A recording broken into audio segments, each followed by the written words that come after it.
خوفناک گاؤں۔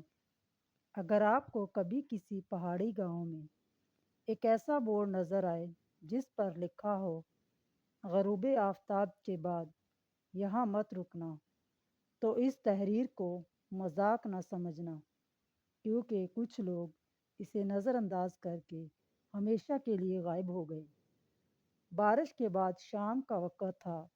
ارسلان ایک ٹریول ولاگر شمالی علاقوں میں ایک ایسی جگہ تلاش کر رہا تھا جہاں کوئی کبھی نہ گیا ہو۔ راستے میں ایک بوڑھے شخص نے اسے ایک پرانا نقشہ دیا۔ بوڑھے نے صرف اتنا کہا، اگر واقعی بہادر ہو تو ہنٹر ولیج چلے جاؤ، مگر یاد رکھنا وہاں سورج غروب ہونے کے بعد شکاری انسانوں کا نہیں، کسی اور چیز کا شکار کرتے ہیں۔ ارسلان نے اسے ایک افسانہ سمجھا اور اپنی گاڑی اس سمت موڑ دی۔ 2 گھنٹے کے بعد وہ ایک چھوٹے سے گاؤں پہنچا۔ لکڑی کے ٹوٹے ہوئے گھروں کے درمیان عجیب خاموشی تھی۔ نہ بچے کھیل رہے تھے، نہ جانوروں کی آواز، نہ دھواں، صرف ایک پرانا بورڈ تھا، Hunter Village, welcome but late before sunset. Arsalan ہنس پڑا۔ یہ بھی شاید سیاحوں کو ڈرانے کا طریقہ ہے۔ اس نے کیمرہ آن کیا اور ریکارڈنگ شروع کر دی۔ اچانک ایک 10-12 سال کا لڑکا سامنے آیا۔ آپ یہاں کیوں آئے ہیں؟ ویڈیو بنانے۔ لڑکے کا چہرہ زرد پڑ گیا۔ اگر اندھیرا ہونے سے پہلے آپ نہیں گئے تو کل آپ کی ویڈیو کوئی اور دیکھے گا، آپ نہیں۔ یہ کہہ کر وہ وہاں سے چلا گیا۔ ارسلان نے گاؤں میں ایک بوڑھی عورت کو دیکھا جو اپنے ہی گھر کے دروازے پر کچھ عجیب سے نشانات بنا رہی تھی۔ یہ کیا کر رہی ہیں؟ ارسلان نے بوڑھی عورت سے پوچھا۔ میں اپنے گھر کو محفوظ کر رہی ہوں۔ کس سے؟ بوڑھی نے آہستہ سے جنگل کی طرف اشارہ کیا۔ شکاریوں سے، جانوروں سے نہیں۔ وہ خاموش ہو گئی۔ شام ہونے لگی۔ پورے گاؤں کے لوگ اپنے گھروں میں بند ہو گئے۔ کھڑکیوں پر لکڑی کی تختیاں لگا دی گئی۔ صرف ارسلان باہر رہ گیا۔ اس نے سوچا یہ سب ڈرامہ ہے۔ تبھی جنگل کی طرف سے کسی کے قدموں کی آواز آنے لگی، مگر عجیب بات یہ تھی کہ آواز ایک تھی اور قدموں کے نشان 4 لوگوں کے بن رہے تھے۔ ارسلان نے کیمرہ ان کی طرف کیا۔ کیمرے کی اسکرین پر 4 سائے نظر آ رہے تھے، لیکن جب اس نے اپنی آنکھوں سے دیکھا، وہاں کوئی بھی نہیں تھا۔ اچانک کیمرہ خود بخود بند ہو گیا۔ ہوا برف کی طرح ٹھنڈی ہو گئی اور پھر اس کے پیچھے سے کسی نے سرگوشی کی، آج نیا شکار آ گیا۔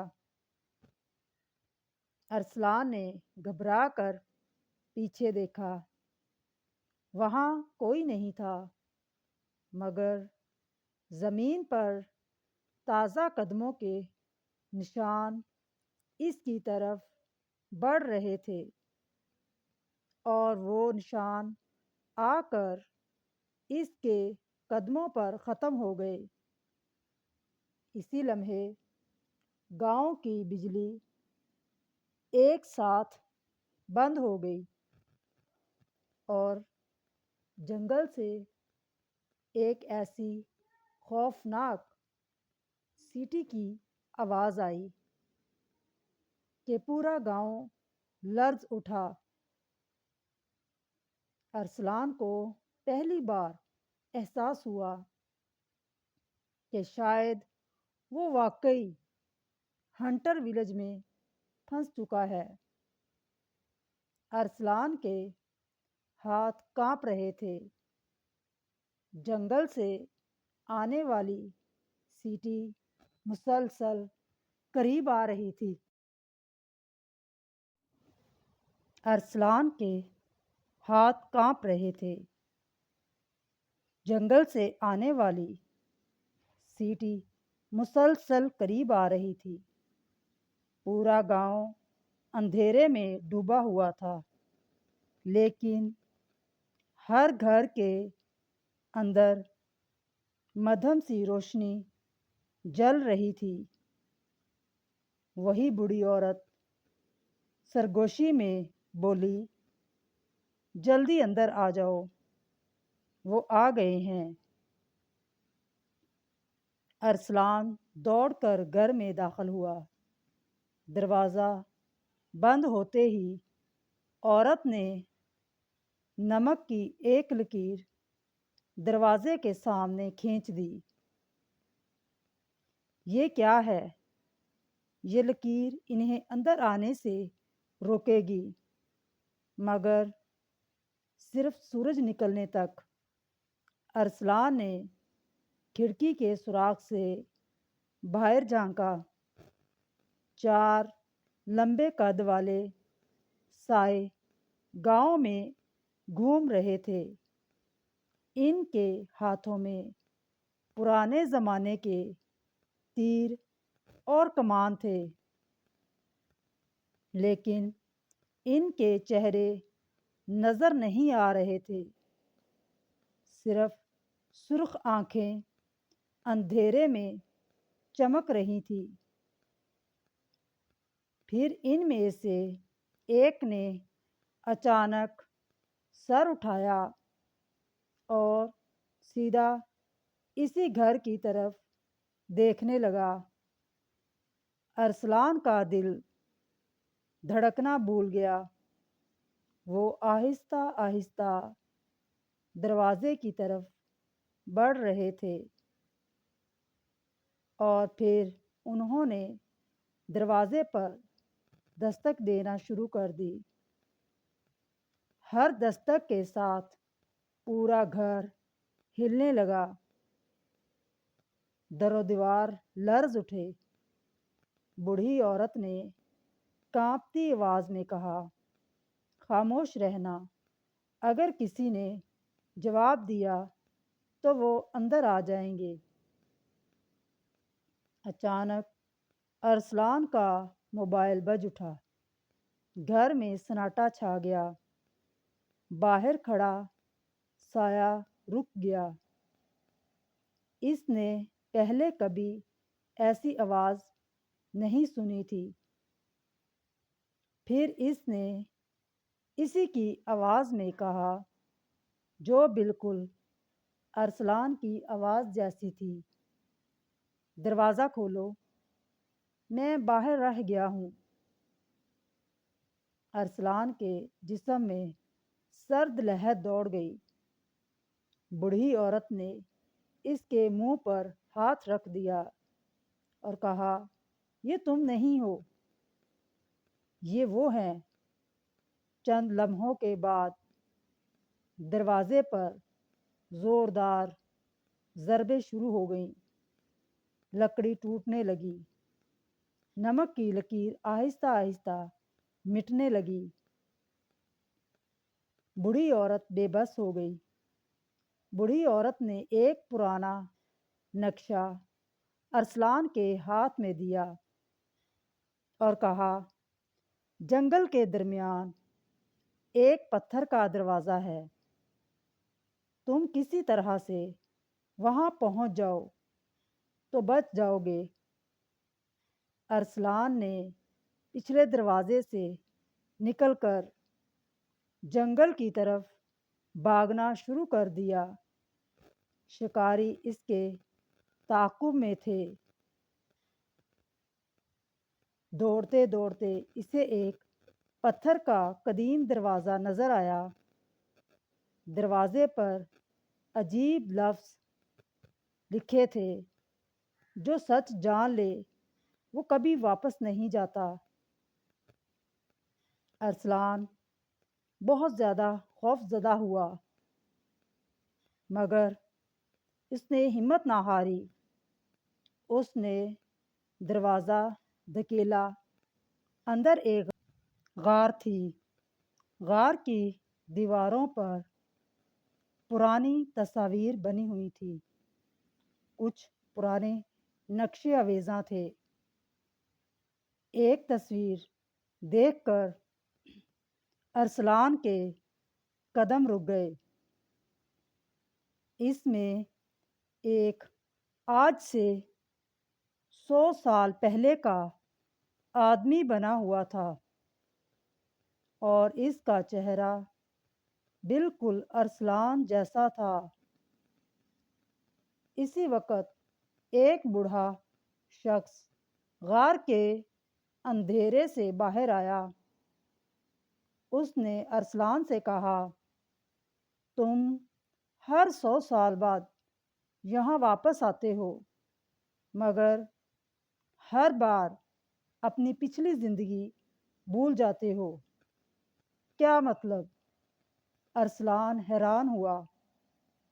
تم ان شکاریوں کے آخری سردار تھے۔ جب تم نے معصوم لوگوں کا شکار کرنے سے انکار کیا تو تمہیں سزا دی گئی۔